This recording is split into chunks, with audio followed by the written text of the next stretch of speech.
All right, y'all, we're going to solve some polynomials today, mostly by factoring, which is all that stuff we've been working on. You're going to need your graphing calculator, though, because we're going to get some that we can't factor or are really tough to factor. We're going to use our calculator to help make our lives easier. So if you didn't already, make sure you got your graphing calculator today. Okay, so this is part of our notes. It says factor, and it gives me a quadratic. So this is like a straight x factor. Two numbers that multiply to positive 8, multiply to positive 8 and add up to negative 6. So our two factors here are x minus 4 and x minus 2. Okay, and that's it. As factored, right? They multiply to positive 8, they add up to negative 6. We FOIL them back together, we get our original. Okay, nothing too difficult there. However, some trinomials, just meaning it has three terms like this did, can be factored as if they were a quadratic, even if they aren't, if they fit the quote-unquote form of a quadratic. So notice that our very first term's variable, which is x squared, is the square of the middle term's variable, which is x to the first power. Like if I squared this, I'd get x squared. Okay, and the last term over here is a constant. Okay, here's a trinomial that is not a quadratic. In fact, this is quartic by degree. But does it fit kind of this form of a quadratic? It's got three terms. My last term is a constant, so that's good. And if I square the middle term's variable, if I did x squared squared, remember power raised to a power we multiply, that would give me x to the fourth. So this, even though it's not a quadratic, it's kind of in the form of a quadratic. And we can factor it like we factored above. The only difference is, instead of having x in each of our factors, to get to x to the fourth, our factors are x squared and x squared. And in fact, we're really looking again for the two numbers that multiply to 8 and add up to negative 6, which are negative 4 and negative 2. And you can check if you FOIL these back together, we do get this polynomial. We can use kind of this quadratic technique to break things down that aren't quadratics. If it's a trinomial, so it's got three terms, this has to be a constant, and our first variable has to be the middle variable squared.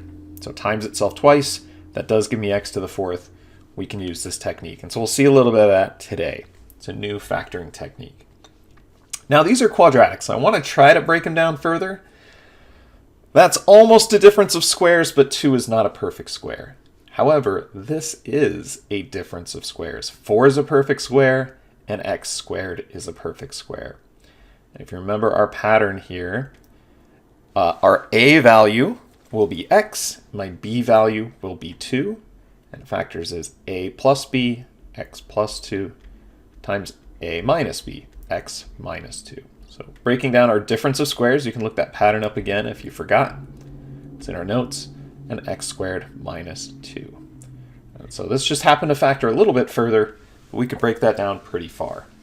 Okay, so here it's just talking about that the first term's variable is the middle term's squared. So it fits the form of a quadratic, and we can factor it similar to the first one, but instead of x minus 4 and x minus 2, it's x squared minus 4 and x squared minus 2. Okay, so we got a new technique that we'll be able to use. Below that, I wrote some steps we're going to kind of use when solving polynomials today. So first thing we want to do to find its zeros is set it equal to 0. Okay, so we want my polynomial set equal to 0. Then we're going to try to factor the polynomial as much as we can, so completely. So look for difference of squares, the sum or difference of cubes. Those are the two patterns I'm going to look for if my polynomial only has two terms, or one of my factors has two terms. Is it a difference of squares, sum or difference of cubes? Okay. Otherwise, I want to try to factor a quadratic, or if something is in the form of a quadratic. I would do that if it has three terms. So if it has three terms, like our quadratic trinomial in that last example, then maybe it's a straight quadratic, or maybe it's in the form of a quadratic. I want to try to look out for those. Okay, and lastly, if I have something that has 4 terms, we can try factoring by grouping. Okay. And if all of these things don't work, then we're going to skip to step 4 where it's talking about factoring fails. Okay, but let's assume some of these work. Then I want to set all my factors equal to 0 and solve them. And if I can get down to at least a quadratic or a linear terms even better, then it's very easy to find those zeros. Okay, but let's say if factoring fails, like none of these patterns fit, and maybe I'm just completely lost and I can't figure it out, we can use our calculator to help us find one of those zeros, or maybe more. To do that, we'll graph our polynomial. It's got some steps here. We'll go through them when we do some examples, and we'll figure out how finding that zero can help me break it down and find the rest. Okay. All right, let's move on to our next section here. Okay, so this is on your actual worksheet that you guys have. Now let's go through and try this out. So this is number 1, find all zeros by factoring. Okay, so this has 3 terms.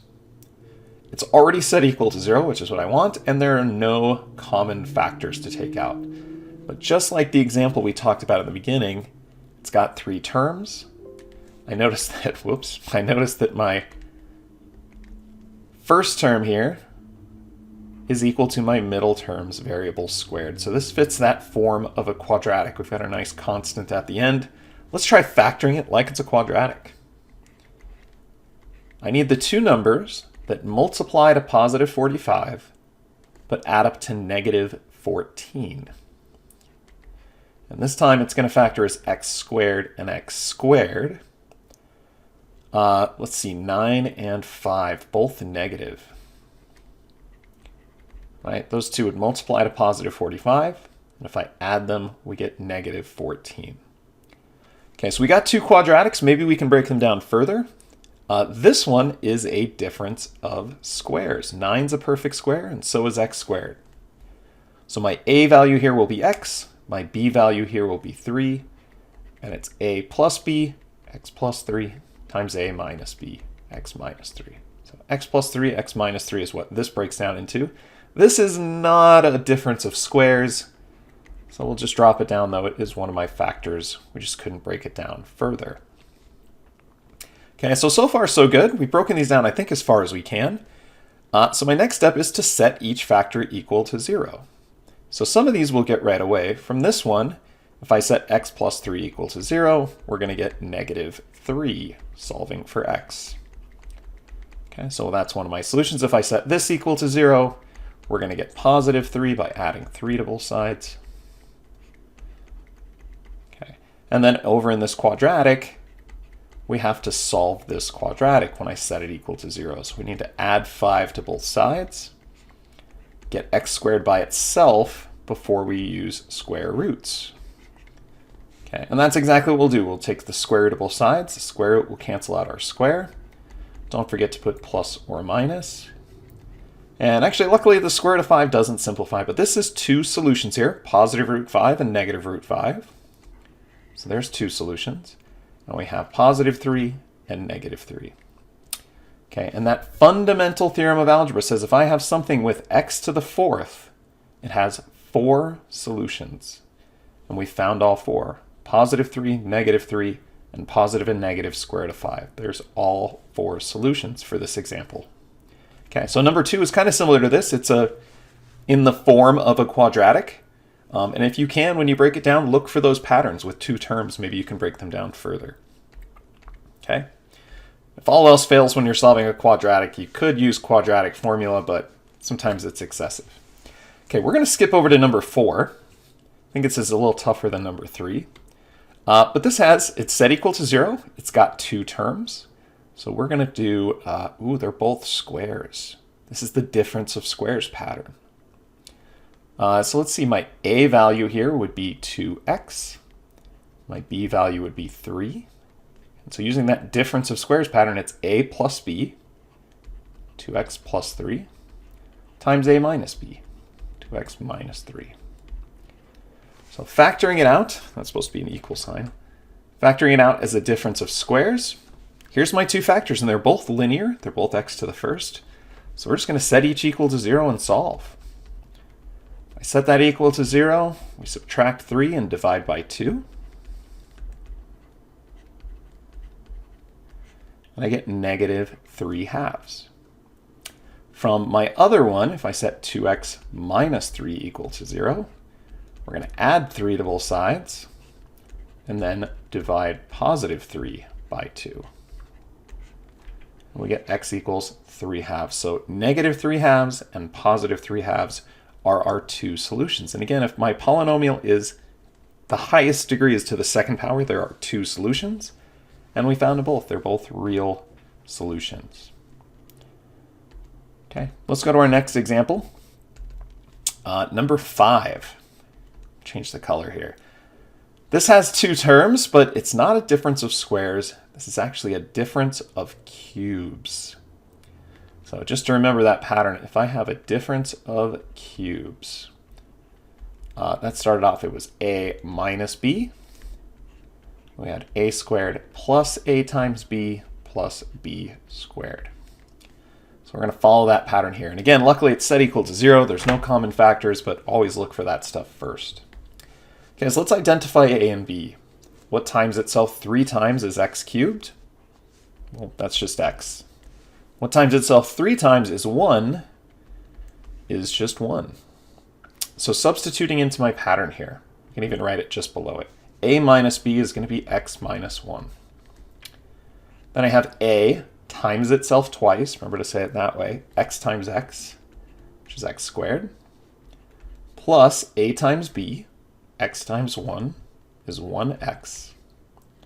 And b squared plus b squared, which is, or sorry, b times itself twice, which is 1 times 1, or 1. Okay, so here's my two factors. And remember we said this quadratic does not factor further, so this is a little unfortunate. To find our two solutions from this, we're going to have to use something like quadratic formula. Right? From this one, we're going to get positive 1 as one of my solutions. And from this, we're going to need to use quadratic formula.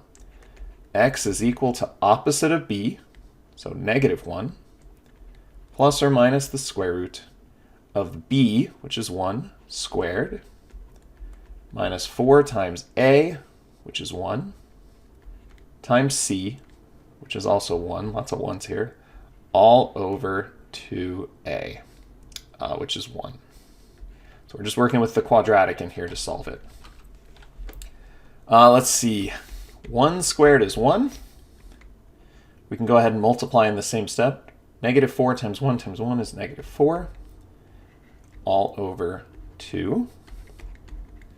1 minus 4 is negative 3, all over 2.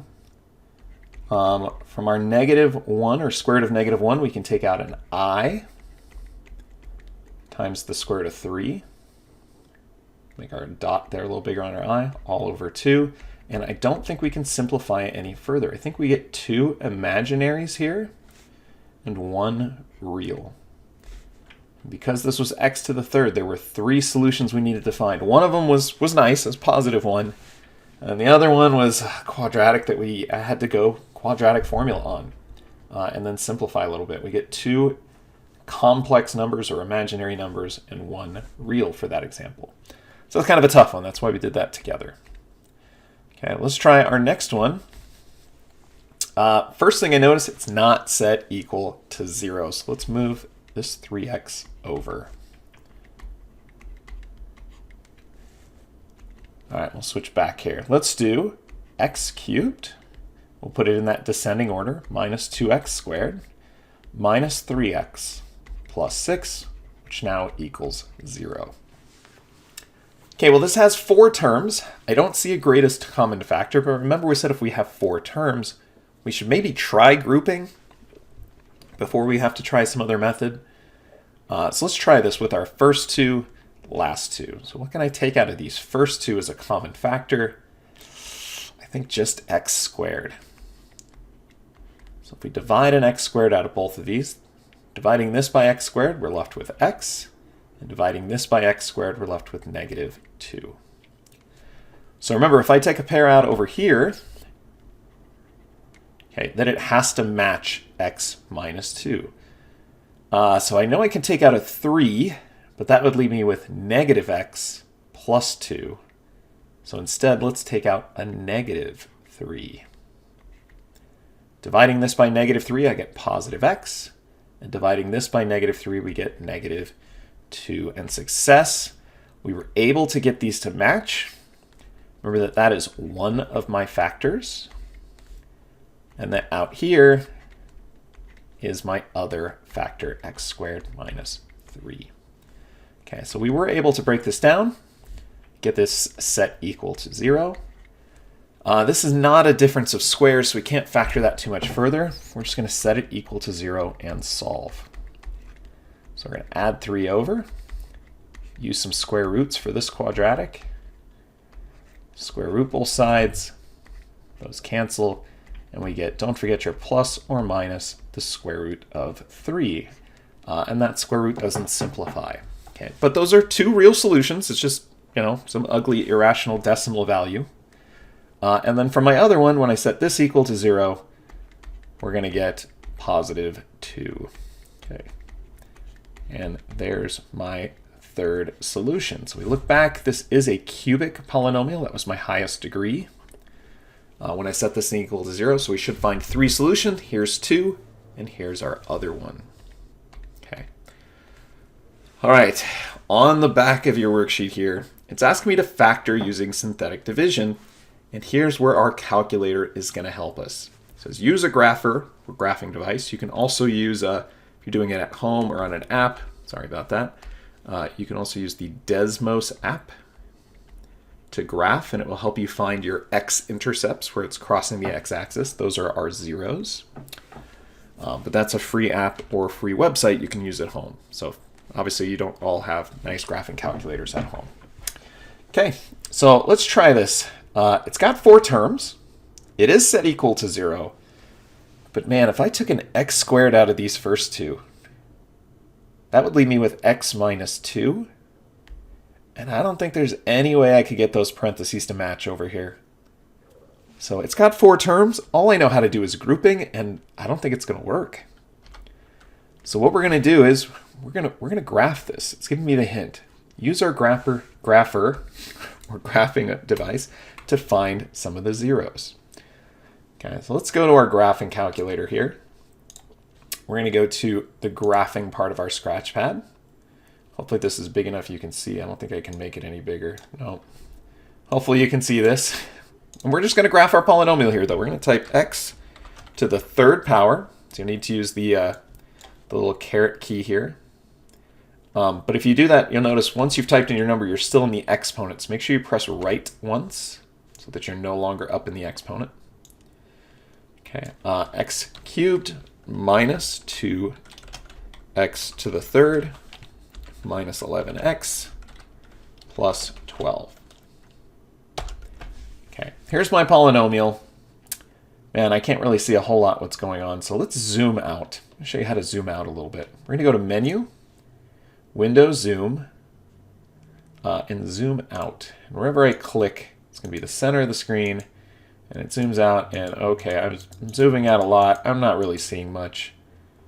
Let's just undo all of that. So Control Escape. I can do it as many times as I need to. I'm going to press Control Z on my keypad. Let's just undo till we get back. All right, zooming out didn't show me anything I wanted. I still have this device on, so just press Escape. It's no longer trying to zoom. So let's find it's crossing the x-axis here. We can use our calculator to help us find it. And these steps are in that little half note sheet. We're going to go to Menu, Analyze Graph. We want to find the 0 of our polynomial. Now, it might have multiple zeros. So if you notice down here, it's asking, what is the lower bound? Meaning, click somewhere to the left of the 0 I want. We can click relatively close once. When I do that, it's going to ask me for the upper bound. So I want to go somewhere to the right. So it's kind of in this shaded region. And click again. And if you want to move the text, you can kind of hold down that center button. You can see the little grabby hand here to make the grabby hand like I did with the mouse. And it's telling me when x is 1, it's crossing we get an output of 0. So 1 is a 0 of my function. So my graph helped me. We found a 1. 1 is one of my zeros. Let's see if we can use that to break this thing down. Okay, so if 1 is a 0, actually let's move this off the screen. Okay, so 1 is a 0, which means x minus 1 is a factor. So if I know this is a factor, we can use that to break down this polynomial. We can divide it by our known factor, x minus 1. Right? That's the factor that would give me positive 1 as a 0. So to divide this, we're going to use synthetic. Remember that positive 1 is what's going to go in the box here. And we're going to put down our coefficients we need for x cubed, x squared, x to the first, and my constant. My coefficients are 1, negative 2, negative 11, and 12. Okay, so let's divide this thing out. We drop down our 1. 1 times 1 is 1. When we add, we get negative 1. Negative 1 times 1 is negative 1. When I add, we get negative 12. And negative 12 times 1 is negative 12. And this is a really important result. If 1 is a 0, x minus 1 is a factor. So when we divide, what should we get a remainder of? 0, right? It should go in perfectly. And remember that this is my remaining factor. Our constant, x to the first, and x squared. So 1x squared minus 1x minus 12 is one of my factors, and so is x minus 1. But here's a quadratic. I want to break it down further, and it does factor. There are factors of 12 that subtract to 1, 4 and 3. So if we break this thing down, we're just factoring like an x factor for this quadratic. The two numbers that multiply to negative 12 and add up to negative 1 are negative 4 and positive 3. Okay, and then we'll just drop this down. So we broke this quadratic into its two factors, and if I set all of these things equal to 0, we're going to get positive 4 from this, negative 3 from that, and positive 1 from that. And again, we were looking for a cubic polynomial, so there are 3 solutions, and they are all nice real integer answers even, so that's pretty nice. Okay, let's try one more example. We got 2 more, I think. All right, one more that's similar to what we just did. Factor by synthetic division. Okay, so let's try this. It's got 4 terms. It's set equal to 0. There's no greatest common factor. And even if I took out an x squared, like tried factoring by grouping, that would leave me with 2x plus 9. And I don't think there's any way we're making that parenthesis set match over here. So grouping doesn't work. We're going to have to try graphing again. Okay, so let's clear out our old graph. Just as a reminder, document and then scroll to the bottom or press B to clear our scratch pad. And then we can press the calculator key here again to get back to our graph. So we need to type this new one in. 2x to the third plus 9x squared minus 11x minus 30. Whoa. Okay, this thing looks like it's crossing a couple different times here. It looks like we got 3 real zeros at least. So that's pretty nice. Okay, let's see if we can figure these out. So we're going to go to Menu, Analyze Graph, and I want to find some of these zeros. So if I want this specific one, I have to click once to the left and once to the right. And it looks like one of them is negative 5. I'm going to find some others real quick. Looks like this is negative 1.5. And this one is at 2. Okay, now this thing only has 3 zeros. And I think we just found them all. I mean, I think those are my answers. Negative 5, 2, and negative 1.5.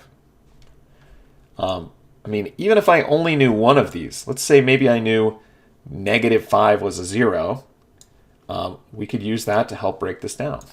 Okay, so let's try that really quick. Let's do the algebra approach. We actually just found all of our answers from the graphing calculator because they were all relatively nice answers. Okay, but it was, what was one of them? Positive 2. Let's try that. Okay, so positive 2 is a 0, which means x minus 2 is a factor. Okay, so to break this thing down, we could divide it by x minus 2, which means we put positive 2 in the box. My coefficients doesn't look like we're missing any terms, so I'm just going to write the numbers down. 2, 9, negative 11, and negative 30.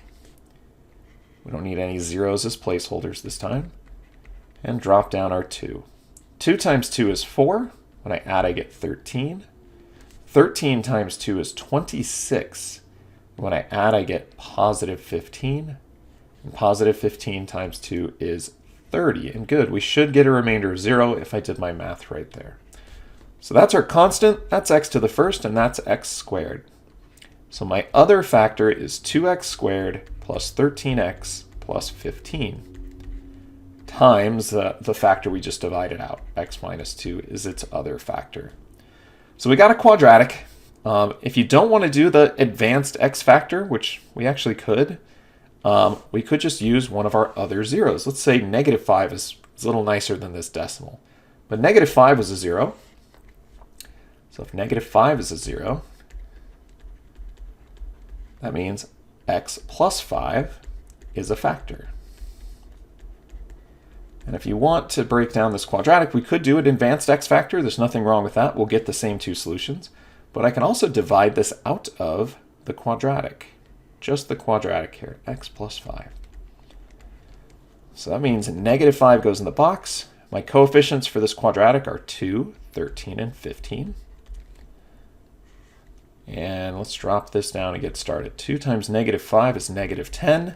When I add, we get 3. 3 times negative 5 is negative 15. And good, we get a remainder of 0. So this is the constant, and this is x to the first. So my other factor is 2x plus 3. Okay, so that was my final factor. X plus 5 is a factor, and x minus 2 is a factor. And here's all three of my factors. And if you set them all equal to 0, we get from this guy positive 2, from this guy negative 5, and from this one, when you subtract 3 over and divide by 2, we get negative 3 halves. There's my three solutions. And yeah, negative 3 halves is the same as negative 1.5. They are all on my calculator here. All right, we're making this a little long, but I'm going to help you on this word problem, at least the setting up the equation. So let's read through it. An engineer is designing a rectangular storage compartment in a spacecraft. So rectangular storage compartment. The compartment must be 2 meters longer than it is wide, and its height must be 1 meter less than its width. So twice we've kind of compared to its width or how wide it is.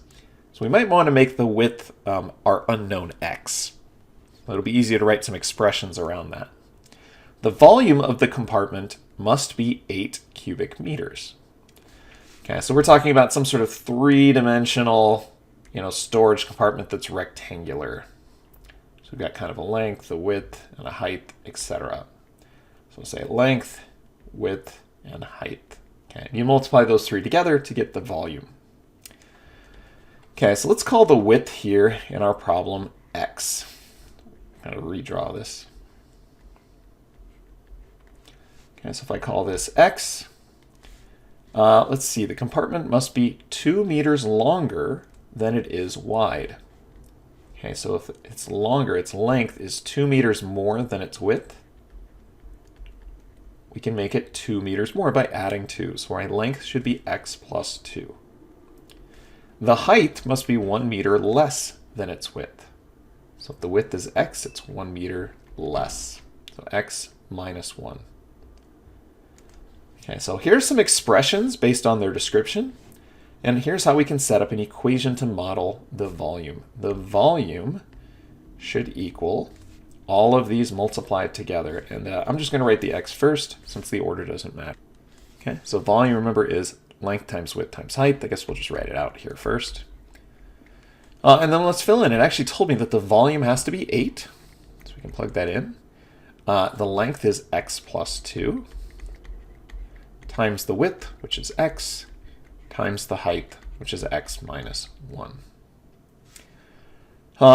Let's multiply these together, man. I guess let's get a polynomial here. So let's distribute this x to the x and 2. X times x is x squared, and x times 2 is 2x. Okay, so there's my result so far. But then we need to multiply these together. So let's try that. X squared times x is x cubed. X squared times negative 1 is negative 1x squared. Ooh, 2x times x is positive 2x squared. So we have some like terms there. And 2x times negative 1 is negative 2x. But let's see, we do have some like terms we can combine here. And if I want to solve this, generally we'll want to set it equal to 0. So at the same time, let's also move this 8 over so we can set it equal to 0. So I get x cubed. Negative 1x squared and positive 2x squared makes positive 1x squared minus 2x minus 8. So here is a polynomial set equal to 0 that represents my volume. And if I solve this polynomial and try to find any real positive values, because we're talking about lengths, it needs to be real, and I can't have negative lengths, so it needs to be positive value for x. And I don't think factoring by grouping is going to work. I think you're going to want to graph it and look for x-intercept. And again, if you don't have a calculator to try that out, remember Desmos app or desmos.com, I think they even mark or put nice points at the x-intercepts when you graph it. All right, good luck.